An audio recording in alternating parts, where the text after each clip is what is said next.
আরে কি হয়েছে, এত চিৎকার করছিস কেন? মিলি পালিয়ে গেছে অর্জুন দা।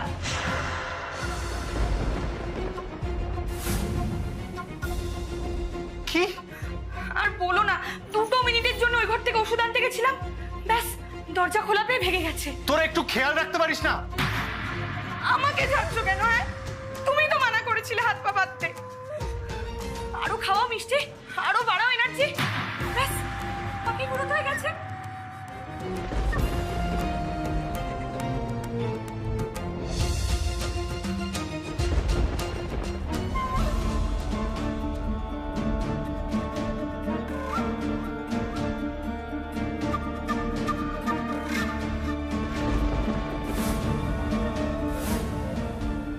এটা কোথায়, কোন জায়গা এটা? আমি তো কিছুই চিনতে পারছি না, কিছু বুঝতে পারছি না আমি। হে ঠাকুর, কোন দিকে যাব আমি এবারে? না না, আমাকে যেভাবেই হোক রাহুলের কাছে যেতে হবে। হে ভগবান, প্লিজ পৌঁছে দাও আমাকে আমার ভালোবাসা, আমার মনের মানুষের কাছে।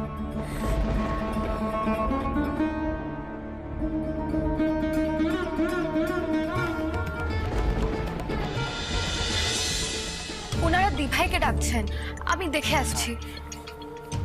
দাদা, কি দরকার আমায় বলুন না, পাপড়ি আমারই মেয়ে। পাপড়ি ভাদুরীকে ডেকে দিন, ওনার সাথে আমাদের কথা আছে। ওনারা তোকে খুঁজছে, একবার চল না। আমাকে খুঁজছে? হ্যাঁ।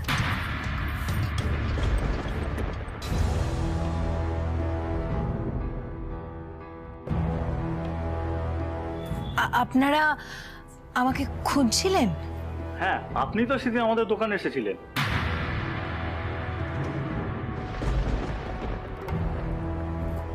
আমি কই না তো। আমি আপনাদের দোকানে কেন যেতে যাব? আমি তো আপনাদের চিনি না। আরে আপনি তো সেদিন বললেন আপনি সিরিয়াল অভিনয় করেন না কেন, আপনাকে খুব সুন্দর মানাবে, আর এর মধ্যে আপনি ভুলে গেলেন। না না, আপনার বোধহয় কোথাও একটা ভুল হচ্ছে। আপনি যে পাপড়ি ভাদুরীকে খুঁজছেন সেটা আমি নই। আমি আপনাকে কেন বলতে যাবো এসব? না না, তা বললে তো হবে না। আমাদের দোকানের সিসিটিভি ফুটেজে আপনার ছবি আছে।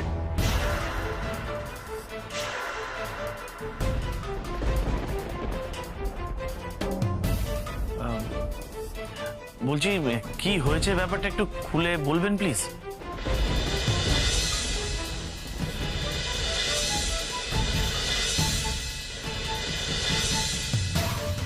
বলছি যে আপনাদের রিটার্ন পলিসিটা কি আছে? না মানে যদি কোনো সাইজে সমস্যা হয় বা অন্য কিছু। আপনি তো ট্রায়াল দিয়ে নিয়েছেন ম্যাম, আশা করি আপনার সাইজে কোনো সমস্যা হবে না। অ্যাকচুয়ালি আমি সেদিন ভীষণ তাড়াহুড়োর মধ্যে ছিলাম তো, সেই জন্য প্রপারলি এটা পরে দেখা হয়নি। পরে গিয়ে যখন দেখছি প্রপারলি ফিট করছে না। আমার এই যে ট্যাগটাও রয়েছে, আমি এটা বার করিনি। আর বিলটাও আছে।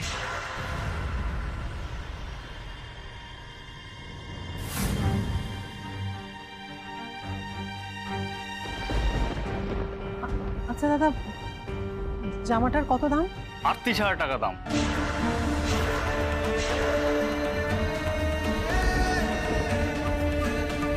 এই যে বিল দেখুন।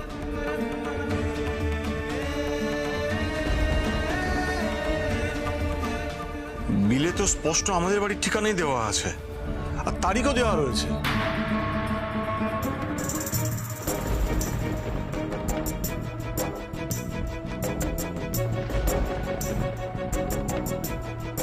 তার মানে টাকাটা যেদিন চুরি হয়েছিল সেদিনই জামাটা কেনা হয়েছে, আর যেদিন ফেরত পাওয়া গেছে সেদিনই রিটার্ন করা হয়েছে। মানেটা কি? পাপড়ি নিচের বাড়ি থেকে টাকা চুরি করলো? পাপড়ি, আমার কিন্তু মনে হচ্ছে না যে ওনারা মিথ্যে বলছেন। আরে বাবা, তুমি একটা বাইরের লোকের কথা বিশ্বাস করবে? আমার কথা বিশ্বাস করবে না? নিজের মেয়ের কথা তুমি বিশ্বাস করবে না? ও ঠাম্মি, দেখো না, মা আমাকে বিশ্বাসই করছে না। কে এসেছে, কি সব বলে যাচ্ছে? কি হয়েছে তা? আচ্ছা তোরা কি ওর কথা কি একটু শুনবি কিশোর? আর কি শুনবো মা? ওনারা বিল দেখাচ্ছেন, পাপড়িকে আইডেন্টিফাই করছেন, এরপর আর কি শোনার আছে? আমরা তো সেটাই বলছি, চাইলে কিন্তু আমরা ছবি দেখাতে পারি। আমরা অত ঝামেলায় যেতে চাইছি না, আমাদের টাকা মিটিয়ে দিন, আমরা চলে যাবো। আমরা এই দাগ হওয়া জামা কখনোই ফেরত নেব না।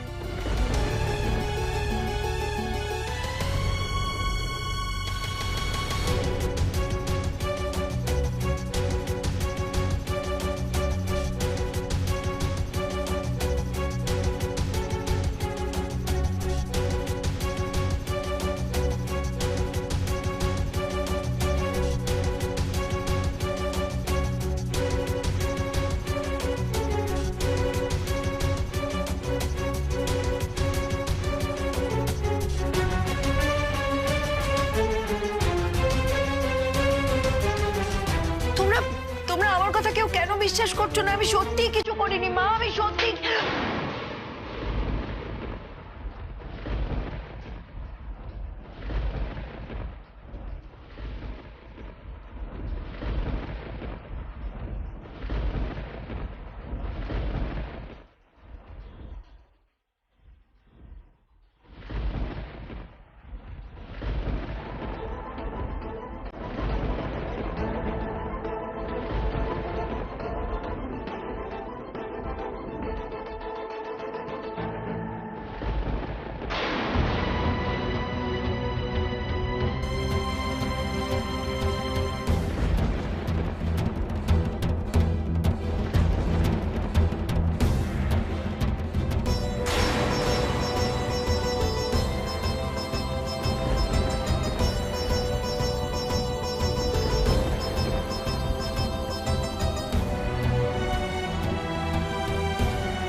মিলি অসুস্থ হয়ে পড়ে আছে, এই সময় আমি কি করে ভালো থাকি বলুন তো? না না, লাখ লাখ টাকার ক্ষতি হচ্ছে ঠিকই, কিন্তু মিলির সামনে এসবের কি মূল্য আছে? সিরিয়াসলি আপনাকে যে কি বলে থ্যাঙ্কস জানাবো মিস্টার ঝুনঝুনওয়ালা। আপনি এই শুটের কাজটা দিয়ে আমার খুব বড় উপকার করেছেন। হ্যাঁ, দেখুন, আমি যখন কথা দিয়েছি কথার খেলাপ করব না, তাই তো বললাম শ্যুটটা কোনোভাবে ক্যান্সেল হবে না। এখন রাখি। ওকে, বাই বাই।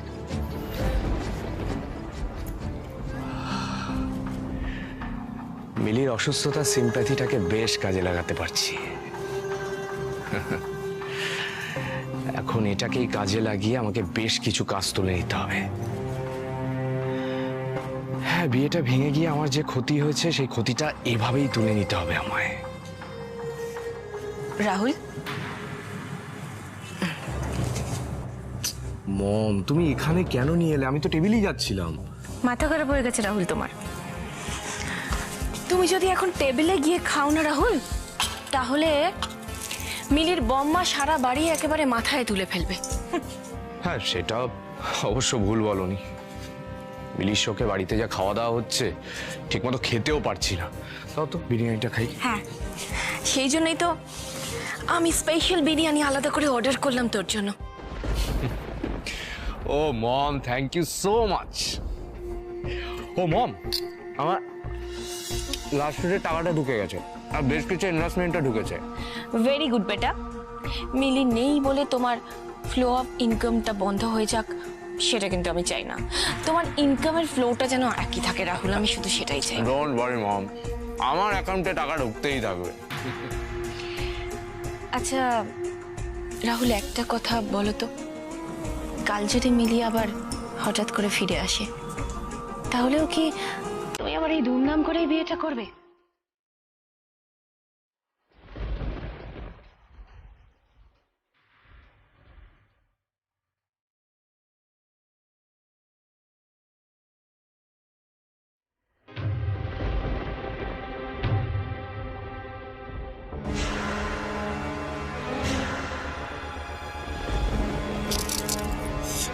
দেখি হাতটা দেখি।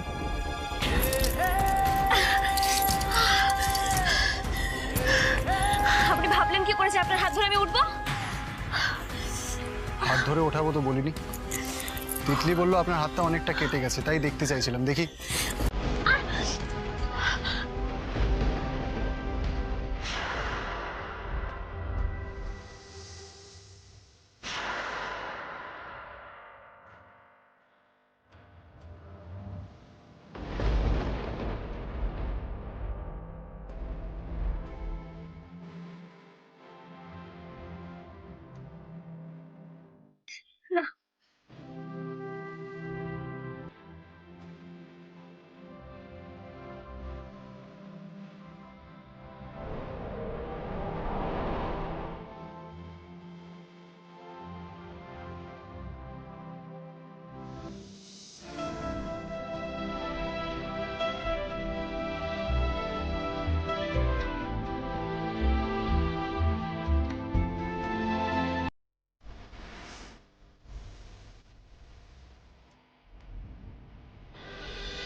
একটা ডিটেলস নিয়ে নেবেন।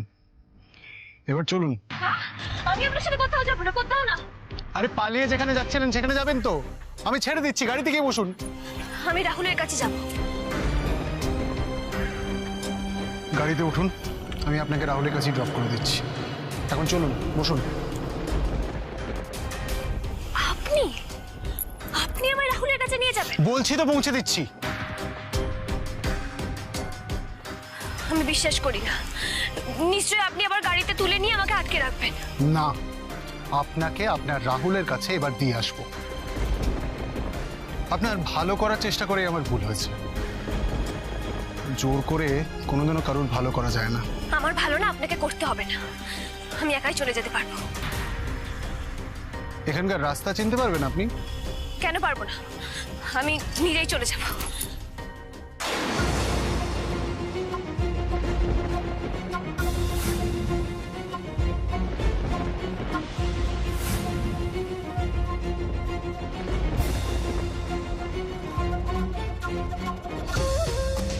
এই রে, এবার আমি কোন দিকে যাব?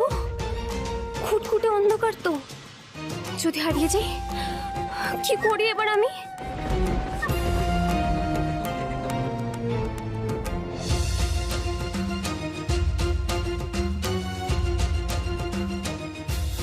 কি হলো, কনফিউজড হয়ে গেলেন তো?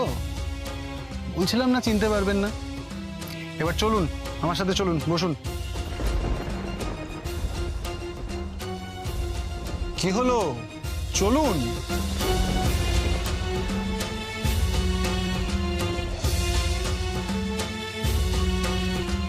আপনাকে মিথ্যে বলার আমার কোনো উদ্দেশ্য নেই। ধরে নিয়ে যাওয়ার হলে আগের বারের মতনই নিয়ে যেতাম। আর রাহুলের কাছে যেতে হলে আপনাকে কারুর না কারুর হেল্প তো নিতেই হবে। আমি ছাড়া এখানে তেমন কাউকে তো দেখছি না। আমি অন্তত আপনার চেনা শত্রু। কতটা কি করতে পারি আপনি ভালো করেই জানেন। তাছাড়া চেনা কাউকে কি ভরসা করা ঠিক হবে? আমাকে ভরসা করলে আপনার অন্তত আর হারাবার কিছু নেই। ফলে এত না ভেবে চলুন, গাড়িতে উঠুন, চলুন।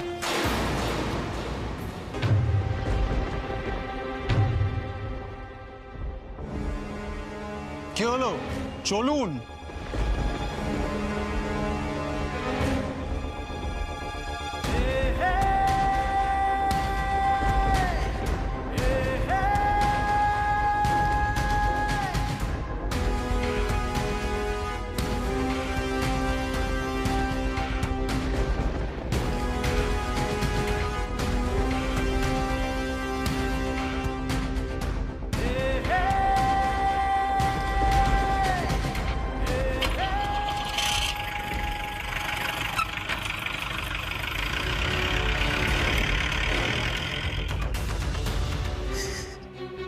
ওকে মারলে মা?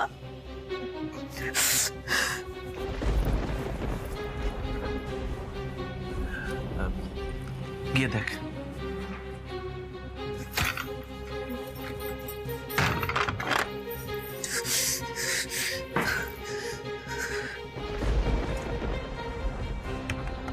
দি ভাই, আই দি ভাই।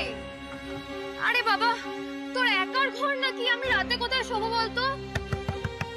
দি ভাই। পিউ, পিউ আজ থেকে একদম ওর সঙ্গে তুই শুবি না, আমি বলে দিচ্ছি। ওর সঙ্গে মিশলে তুই একটা চোর তৈরি হবি। না, শুবি না তুই ওর সাথে আজ থেকে। এইসব কথা কেন বলছো? আরে মেয়েটা ছোট্ট একটা ভুল করেছে তাই বলে? ছোট্ট একটা ভুল? এটা ছোট্ট একটা ভুল? চুরি করেছে ও, ওর বাবার টাকা চুরি করে জামা কিনেছে। ওই টাকায় আমার 3 মাসের সংসার খরচ হয়ে যেত। 38,000 টাকা কম কথা নয়। ছি ছি ছি ছি ছি, লজ্জায় আমার মাথা কাটা যাচ্ছে। মেজে খোকা, তোরা সবাই মিলে এরকম করে বলিস না। তোরা তো আগেই দেখছো কি চোর বানিয়ে ফেললি। ওর কথাটা আমাদের শুনতে হবে তো নাকি? কিছুতেই দরজা খুলছে না। আমি কতবার দরজা ধাক্কা দিলাম আর সাড়াও দিচ্ছে না।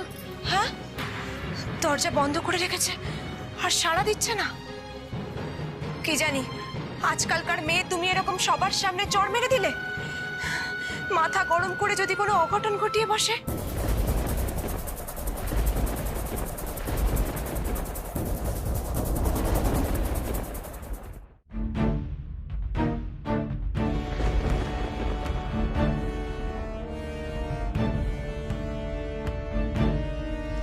বলছি আর কতক্ষণ লাগবে পৌঁছাতে? অনেকক্ষণ হয়ে গেল তো। আসলে বয়াও তো চিন্তা করছে আমার জন্য। নিশ্চয়ই বেচারি কাঁদতে কাঁদতে চোখ ফুলিয়ে ফেলেছে আমার জন্য। শুনুন না, বলছি আর কতক্ষণ লাগবে বলুন না। আমি না তাহলে আবার রাহুলের সাথে দেখা করেই বয়া। রাহুলের কাছে যাওয়ার জন্য এত ছটপটানি? আপনার বাবাও তো আপনাকে হন্যে হয়ে খুঁজছেন, আর আপনার বাবার কাছে না গিয়ে আপনি রাহুলের কাছে যাবেন? আমি রাহুলের কাছেই যাব। কিন্তু কেন? আপনার বাবা তো রাহুলের থেকে আপনার বেশি আপন। তাহলে রাহুলের কাছে কেন যাবেন আপনার বাবার কাছে না গিয়ে?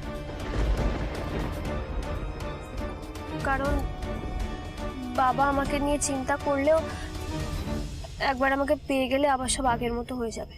মানে? আমি তো মাকে পাইনি কখনো।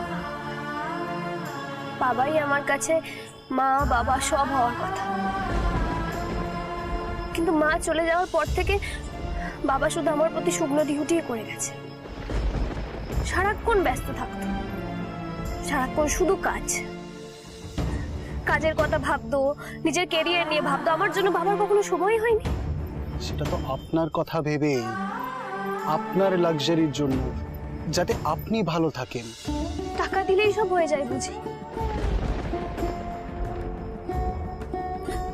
কাউকে ভালো রাখতে গেলে টাকার পাশাপাশি তাকে ভালোবাসা দিতে হয়, কেয়ার করতে হয়, তার জন্য একটু সময় দিতে হয়।